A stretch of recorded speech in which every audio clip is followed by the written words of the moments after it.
প্রিয় ছাত্রছাত্রীরা, এবছর যারা তোমরা মাধ্যমিক পরীক্ষা দেবে অর্থাৎ 2025 সালের মাধ্যমিক পরীক্ষার্থী, তো তোমাদের আরেকটি গুরুত্বপূর্ণ অধ্যায় সম্পর্কে জানাচ্ছি, যেখান থেকে তোমাদের কোশ্চেন অবশ্যই অ্যাটেন্ড করতেই হবে এবং খুব কম কোশ্চেন পড়েই তোমরা এখান থেকে কিন্তু কমন পাবে।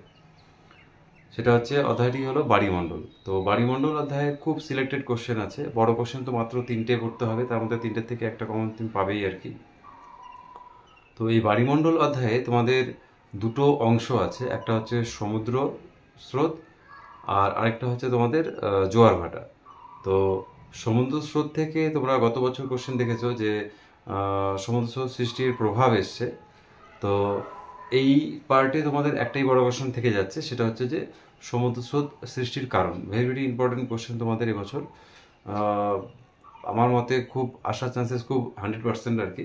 তো তোমরা এই কোশ্চেনটা অবশ্যই ভালো করে পয়েন্ট সহ ডায়াগ্রাম সহ অবশ্যই রেডি রাখবে।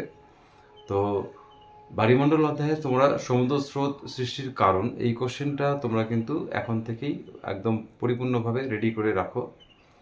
তার সাথে অল্প কিছু টিকা তোমাদেরকে পড়তে হবে এখান থেকে 2 বা 3 মার্কসের জন্য। সেটা হচ্ছে মগ্নচড়া, তারপর হিমশৈল, শৈবাল সাগর, তারপর সমুদ্র স্রোত এবং সমুদ্র তরঙ্গের পার্থক্য, আর আরেকটা হলো তোমাদের ওই জায়র বা গায়র বলতে কী বোঝো। তো এই 4-5টা টিকা তোমরা রেডি রাখবে। তার সাথে হচ্ছে তোমাদের সমুদ্র স্রোত সৃষ্টির কারণটা কিন্তু ভেরি ভেরি ইম্পর্টেন্ট কোশ্চেন। তো তোমরা এই কোশ্চেনটাকে খুব ভালো করে তৈরি করে রাখবে, ঠিক আছে।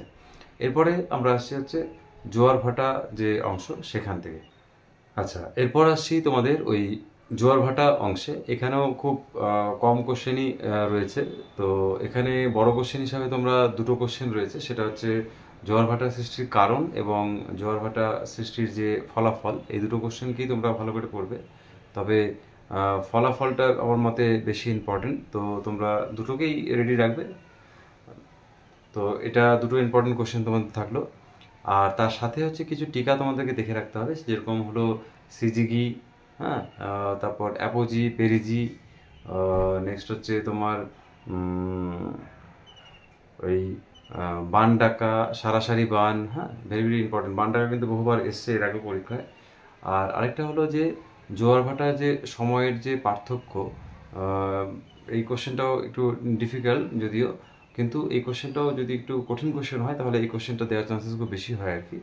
আর না হলে এই বান ডাকা, সারাসারি বান বা মুখ্য জোয়ার গৌণ জোয়ারের পার্থক্য, হ্যাঁ, এই কোশ্চেনগুলোই দেয় সাধারণত।